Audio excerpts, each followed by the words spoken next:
So anyway, let's move on to the global shock report. And oddly enough, the 2024 election is a major highlight. And I noticed some real coping happening in the subtext. It's subtle, but you can tell they are coping pretty damn hard. You're going to see in a moment, they are claiming that even if Trump wins and the US backs out of their global government plan, well, they claim it doesn't matter, and they're going to move forward without us. And that sounds like a giant cope to me. The truth is, I don't think they can succeed without subjugating the United States. The US establishment has to be all in on this vision, as we're essentially bankrolling the entire thing with our tax money. This includes Agenda 2030 and the so-called Green Revolution. All of it's backed by our money and the threat of our bombs. Without the United States, it fails. So let's make sure they fail. Yeah. Anyway, some interesting points in their 2024 Global Shock Report. The article highlights say, and I quote, "The post-pandemic era is shaped by a heightened global risk and unpredictable shock events." And the last factor I want to mention is resilience, the capability to bounce back, because there will be certainly what we call the black swans, the unpleasant surprises which will come in our way. The most important factor to master the future is leadership. Ah yes, the black swan, unpredictable shock events, they say. But I have to say, to the contrary, it's easy to predict the shocks when you intentionally create them. Next they say, and I quote again, "Power is dispersing in a post-superpower era, while governments struggle with a reoccurring crisis of political legitimacy worldwide." Well, do you want to know how they could restore legitimacy of government? They could, they could stop acting like tyrannical psychopaths. Suppressing free speech, censorship, putting people in jail for thought crimes, and they could stop with the two-tiered system, but they'll never do that. The political crisis is the imperative to the change. None of this is organic. And then finally, and I quote again, "The lingering pandemic mental health crisis is being exacerbated by climate and AI." End of quote. You know, that perfectly encapsulates why these governments are not considered legitimate by anybody with critical thinking skills. And that's because it's pure nonsense. The post-pandemic mental health crisis. You mean the mental health crisis that you perpetuated? Yeah, okay. And you're saying that's being exacerbated by climate. Alright, sure. It's tough to even come up with something to say for this. What a stupid, stupid statement. First of all, the pandemic was an exercise in breaking people. The mental health crisis appears to have been a hallmark of their entire strategy. What do you call making people fear for their lives every moment of the day for something that, in general, you probably had about a 99% survival rate? And they're still out there pushing the same tired propaganda about it too. You can see it to this day. And then to claim it's being exacerbated by climate, that makes no sense. But besides that, the entire climate change agenda is a mental health crisis unto itself. It's all based upon fear. All you have to do is just listen to that guy Antonio Gutierrez whenever he speaks. Our focus here is on climate solutions, and our task is urgent. Humanity has opened the gates of hell. The politics of fear. It's a powerful thing. Their propaganda is making people believe that the entire world is going to spontaneously combust within a few years. Unless, of course, you give up your personal agency, freedom, and your rights. The real funny part, for lack of a better word, is the fact that every few years, they change the timeline, but still say, we only have a couple years left. They've been doing this for decades. And I don't know how people still fall for it, to be honest. And on top of that, they're not only being told that the only way to avoid calamity is by giving up freedom, but also your financial well-being. And of course, you have to give up having a family too. Otherwise, the entire human race will explode in a crescendo of carbon-fueled infernos. Yeah, they actively promote a mental health crisis every single day. It's the bedrock to their entire strategy. The irony is just too much. I can't take it. There's really no polite way to put it. The climate crisis is killing people. It is knowingly, wittingly allowing people to die and infecting them with disease and providing them with air that kills people because we're not willing to take the steps necessary to do what we know we need to do. And every year now, millions of people around this planet are dying because fossil fuel and methane emissions, called greenhouse gas pollution, those methane emissions and CO2 emissions and nitrous oxide and other emissions are escaping into the atmosphere, being fed by the way in which we continue to choose to fuel our vehicles, propel our vehicles, heat our homes, light our factories. All right. Anyway, let's go a little deeper on their points so we can understand their perspective. Number 1, power disperses in a post-superpower world. And yeah, so side note, they really love their tongue twisters, don't they? And I quote, "Most citizens would agree that our community of world leaders, including the G7 and G20, largely fell short in tackling the COVID-19 pandemic.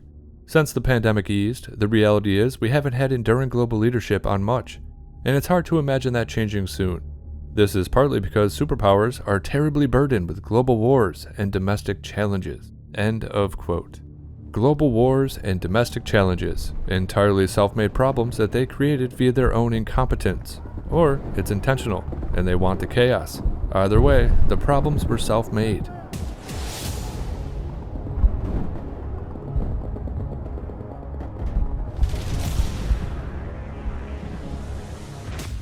Number 2, a big election year won't stop our reoccurring crisis of political legitimacy. And it's true, because we all see the Uniparty for what it is. They lost trust, and it's not coming back. They screwed us over every step of the way, and everyone across the political spectrum sees it. And really, I think we just disagree with the solutions. This is true of the entire world, not just the United States. And I quote again, "Everyone has rightly noted how 2024 is the biggest election year in history, with around half the world going to the polls. This, of course, could still be complicated by AI disinformation, cyber threats, or simply accusations of rigging, as we have seen in countries like Bangladesh, Venezuela, and the United States." End of quote.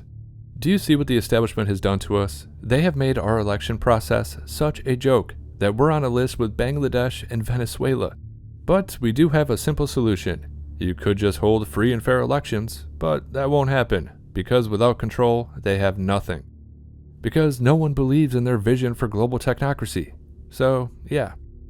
Now, the rest of this section is lamenting democracy failing. But the reality is, that's a self-made problem as well. Global leaders have entirely ditched democratic ideals. Most of the West has fallen victim to authoritarianism. Just look at what's happening in the UK, Australia, New Zealand, Spain, France, the US, and Canada. Pretty much everywhere. They can't even allow their citizens to speak freely. None of this is democratic. It's authoritarian. And then we have number 3, a more complex global mental health crisis. And this one again is very, very ironic. Now I know, we've already talked about this one, but I want to read this to you because it shows they know exactly what they are doing. And I quote, "According to the WHO, the pandemic was the greatest threat to mental health since the Second World War. Many of us are still struggling to catch up in our personal and professional lives, yet other challenges to post-pandemic mental health are increasing thanks to climate change and AI. Oh man, I can't take how stupid these people are. We are governed by absolute idiots. But I'm going to try to get through this, so let's continue. And I quote again from the World Economic Forum. "First, therapists say climate change is generating a new type of anxiety, leading to a sense of alienation that makes it hard to function. This eco-anxiety, as they call it, is likely to escalate as governments fail to transition away from fossil fuels fast enough." End of quote. I don't even know how to put this, but I hope you see what I mean.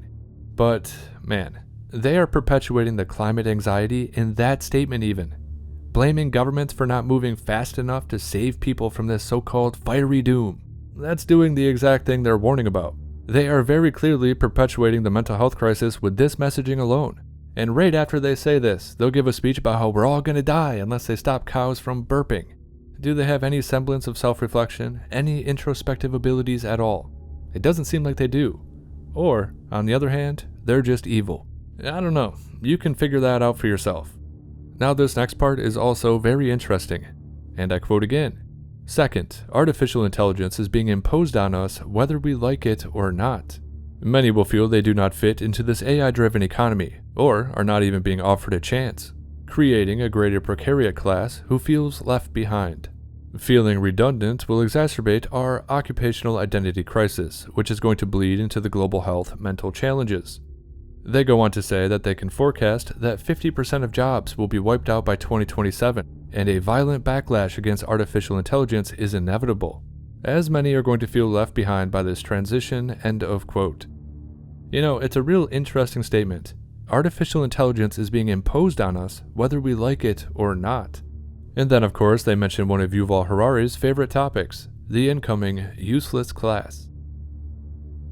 Entities in the world, after thousands of years, during which humans were the rulers of the world, authority and power will shift away from humans to computers, and most humans will become economically useless and politically powerless. Already today, we are beginning to see the creation of a new class of humans, the useless class. Just as the Industrial Revolution in the 19th century created the new working class, the proletariat, so now the artificial intelligence revolution is beginning to create the useless class. Alright, so now we have number 4, the era of global shocks, and we're going to breeze through these just to finish up the video.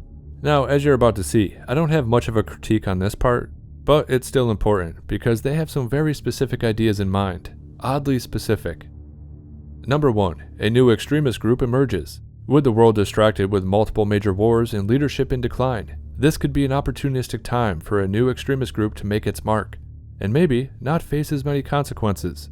And perhaps this new group of terrorists will use artificial intelligence to kick off a new phase of terrorism, end of quote. Alright, so number 1, starting off with a bang. New terror group using artificial intelligence. Alright then. Number 2, one of Klaus Schwab's favorites, a cyber pandemic that is intentional. The massive IT outage that affected the entire world back in July was not terrorism, but simply a faulty software update from a cybersecurity firm. And yeah, side note, they're talking about the CrowdStrike fiasco, I believe, and I'm not too sure that was an accident. Kind of felt like a test run, but let's keep going. It cost Fortune 500 companies $5.4 billion in damages and shut down flights, banks, hospitals, retailers, and other services worldwide. Imagine if a bad actor did this, on purpose, an even grander scale, end of quote. Now, as we talked about before, the FBI is warning about this for the 2024 election, so it does seem to be on the table for possibilities. And then we have number 3, where they actually predict that an island is going to sink. And they plan to use this as some sort of impetus to get everybody on board with the Agenda 2030 initiative. So yeah, those all seem very oddly specific to me. Either way, if any of those things happen, it's going to be a wild ride. Interesting choices for calamity though, right? Alright, so the last thing I want to mention is this. There was a lot of talk in here about the post-pandemic era and mental health, and I think this is probably worth noting. The World Economic Forum has admitted that the little situation we had in 2020 served as a test of the public's willingness to comply with government mandates. This is from an article entitled My Carbon: How to Build Sustainable Cities. And right there at number 1, and I quote, a huge number of unimaginable restrictions for public health were adopted by billions of citizens around the world, from social distancing to contact tracing, and it demonstrated the core of individual social responsibility. End of quote. What an interesting way to put it, don't you think? Yeah. Wow. COVID was a social responsibility test, huh? However, it gets worse, because at the end, they discuss how this could be adopted and studied to implement restrictions on lifestyle and behavior. And they say, and I quote, how to reduce our lifestyle emissions. Yeah, so they're alluding to the possibility of using these types of restrictions for climate lockdowns. However, I don't think people are going to be so quick to comply this time. Only time will tell though. You just have to keep in mind, everything they do revolves around social engineering. Their public-private partnerships are essentially outsourcing their most authoritarian goals to the corporate sector. I think we're asking companies, you have to force behaviors, and at BlackRock we are forcing behaviors. What we are doing internally is, if you don't achieve these levels of impact, your compensation could be impacted, okay? You have to force behaviors. So, here's the idea. They believe they can change behavior on a corporate level and have that behavioral modification trickle down to the consumer. Yes, that's right. We've gone from trickle-down economics to trickle-down social engineering. It's all about pulling the strings of the human mind. So, I can only suggest one thing: to cut those strings.